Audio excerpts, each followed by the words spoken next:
My name is Amy, and I'm 31 years old. I've been married to my husband, Scene, for 3 years, but we still don't have any children. We had envisioned owning a home and starting a family by now, but that dream seems to be slipping away. I've started to believe that Scene and his parents are contributing to our current situation. Despite our efforts to save money together, our savings haven't grown much. Scene often buys expensive branded gifts for his parents, and this habit has been a strain on our finances. Before we married, I knew Scene had a tradition of giving gifts to his parents, which I initially saw as a sign of respect. However, my perspective has shifted since we've been married. While his filial piety is admirable, his tendency to spend money recklessly has become more apparent. He seems to view our increased income as a green light for more extravagant spending. Where he used to stick to a budget, he now chooses only luxury items, and his parents have come to expect these costly gifts. They even request them for no particular reason, which I find difficult to understand. Scene has been secretly giving gifts to his parents, and discovering this has only fueled my growing resentment.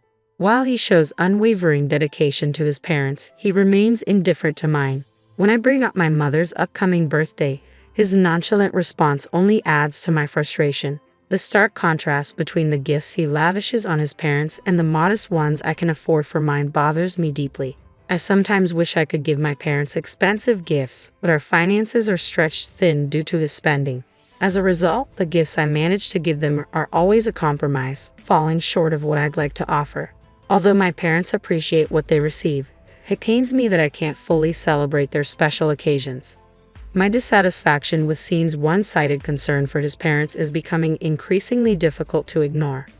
After a year of marriage, as I watched our savings stagnate, I began addressing Scene's spending habits. However, each time we discussed it, the conversation ended in his anger. He would accuse me of lacking sympathy for his parents or even of disliking them without truly hearing my concerns. Despite my repeated attempts to communicate, he never genuinely listened or showed any willingness to change. A few months ago, Scene bought his mother an expensive new wallet. When I confronted him about it, he defended the purchase by claiming her old wallet was worn out. But I knew the old wallet was one he had given her just a year earlier, and it didn't look worn to me. Realizing that my words weren't getting through to him, I decided to approach his parents directly. Considering our future, I felt it was crucial to address the issue directly with Scene's parents. With Scene present, I began by showing them the balance of our joint account. I pointed out how little our savings had grown since we got married, despite both of us working. As you can see, I said, we've hardly increased our savings since we began, even though we both contribute to the household income. My in-laws examined the bank statement with unreadable expressions while Scene appeared visibly displeased. Undeterred, I turned to him and asked Scene, "Do you remember the promise we made when we got married? We agreed to save money to build the house and start a family, right?" He seemed to have a moment of realization and nodded, looking guilty. To get to the bottom of the issue, I pressed Scene further. "Then why aren't you cooperating? Are you saying you don't want to build a house or have children?" He shook his head vigorously, clearly disagreeing with that notion. Just as I was about to continue, my mother-in-law interrupted. "Oh, so we're talking about building a house now. That sounds wonderful. I'd like our room to be in a sunny spot." My father-in-law quickly added, "Yes, we definitely need more space for our things. 2 rooms would be ideal." I was taken aback by this unexpected response. Seizing the moment, Scene became enthusiastic about the idea. "All right, then let's make it 2 rooms. One for visits and another for storing clothes and belongings." Annoyed by their enthusiasm, I cut in, "If we're adding 2 more rooms, that will increase our costs significantly. Therefore, we'll need to avoid any expensive gifts until the loan is paid off." My mother-in-law quickly backpedaled. "Oh, it was just a joke. We rarely stay over at Scene's place anyway, right?" My father-in-law chimed in, "Exactly." Maintaining a smile, I firmly reiterated a decision I had made previously. "I see it was a joke. However, for the sake of our future household and children, we'll need to limit gifts to birthdays and anniversaries only." Scene immediately protested, "That's not fair to Mom and Dad." I had anticipated his reaction and responded with a look of disdain. "Then your pocket money will be entirely cut off. We can't find any other way to tighten our budget. Or are you planning to use the money you saved when you were single to cover your parents' gifts? If that's the case, I won't interfere." Scene fell silent, his face sour. I let out a soft sigh, and with a bright smile directed at my in-laws who were searching for a response, said, "I appreciate your understanding, as saving requires the effort of the entire family." They responded with reluctant nods, their faces still grim. It was clear that none of them, including Scene, were fully convinced, but I firmly closed the conversation, leaving no room for further discussion. After that discussion, Scene stopped giving extravagant gifts to his parents, and I noticed our joint bank account balance steadily increasing. I felt a sense of relief as our finances began to improve. However, this tranquility was short-lived. The turning point came when my sister gave birth. Being only a year younger, my sister and I have always been very close. Although our contact lessened after marriage, we still made an effort to keep in touch at least once a week. When she had the baby, she sent me a photo along with news of her joy and excitement. Perhaps I am biased because it's my niece, but the baby was truly adorable. I couldn't contain my excitement and immediately showed Scene the photo of the baby. His eyes softened as he was charmed by the baby's cuteness. I felt a wave of relief at his reaction. Although he had always said he liked children, I had my doubts about whether he truly meant it. I worried that his reluctance to save money was due to a lack of interest in having children. But from his reaction, it seemed he would cherish our future children as well. Feeling reassured, I remembered something and said to Scene, who was still admiring the photo, "I've already sent my sister a gift and some money for the baby." His expression immediately darkened and he glared at me with clear dissatisfaction. "You restrict gifts to my parents but spend so much on your sister," he said, clearly upset. As I stood there in shock, he continued to complain, "And you sent it without discussing it with me." His self-righteousness made me lose my temper, and I responded sharply, "How can you say that when you always secretly give gifts to your parents? This is for a baby's celebration, not for no reason at all. If you can't accept that, then let's agree to stop giving gifts entirely." I worried that I had overstepped, but the words were out, and I couldn't backtrack. Perhaps the idea of being forbidden from giving gifts was too much for him to accept, but he didn't argue further and fell silent. His face remained displeased, but I took it as a sign that he had reluctantly agreed. A few days after our argument, I received a call from my mother-in-law. As soon as I answered, she started with, "I heard your sister had a baby." Realizing my husband had shared this news, I confirmed, "Yes, that's right."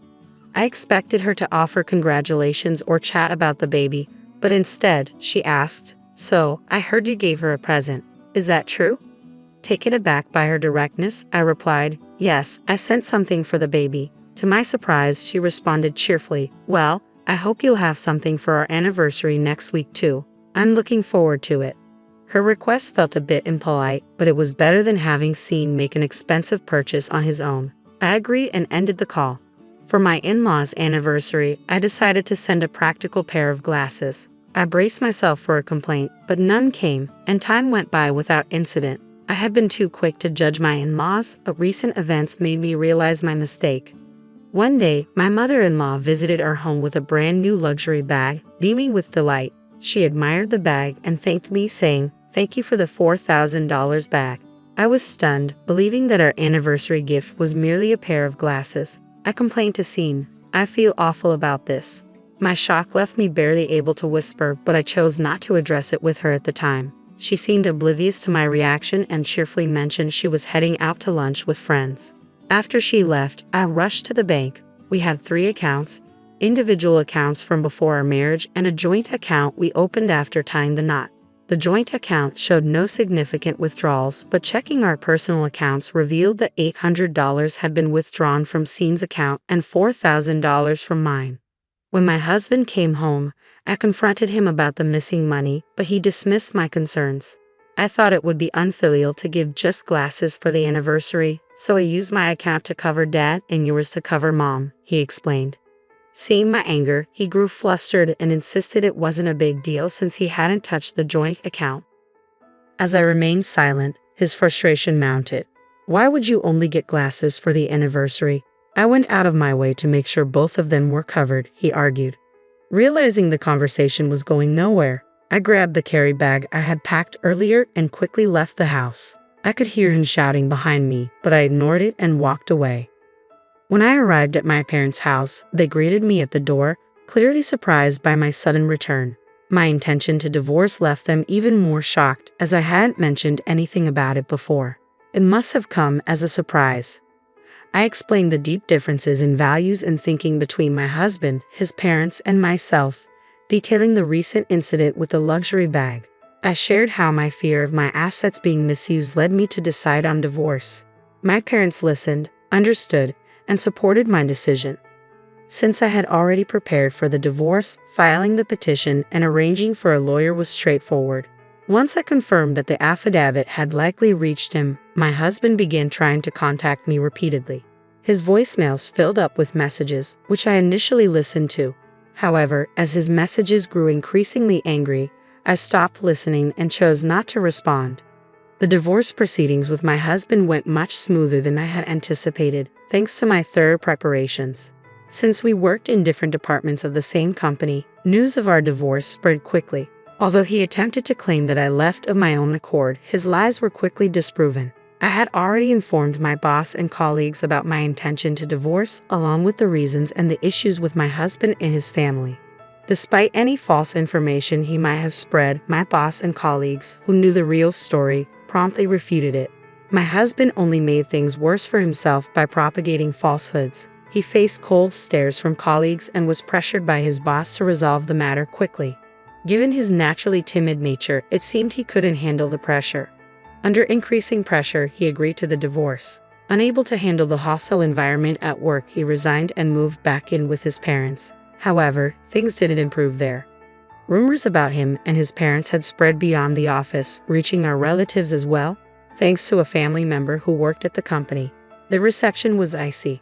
Returning to his parents' home only further damaged his reputation. The neighborhood viewed him as someone who had been abandoned by his wife, and his parents, known for flaunting their luxury and looking down on others, only worsened the situation. Although the exact source of the leaks was unclear, the rumors circulated quickly. Facing disapproval and cold stares from those around them, my ex-husband and his parents lost their former arrogance and became notably subdued. Their once beloved collection of luxury goods came to an end when my ex-husband lost his income, forcing them to sell off their possessions. A relative who used to work with us informed me that the relationship between my ex-husband and his parents had become frosty, filled with mutual blame. I felt indifferent to this news. They had become irrelevant to me after our separation. I've been living stress-free and enjoying each day. The steady increase in my bank account, now that I'm no longer burdened with saving, brings me great joy. My enthusiasm for work has returned. Previously, my earnings were drained by gifts for my in-laws, which was disheartening. But that's no longer an issue. I've also been able to give my parents the gifts I truly wanted to, something I couldn't afford before. They initially said that what they had received was enough, but once I explained it was for my personal satisfaction, they happily accepted. Seeing their reaction lifted the guilt I had felt. As for love, I plan to take a break, but if the opportunity for remarriage arises, I hope to apply the lessons I've learned from these experiences.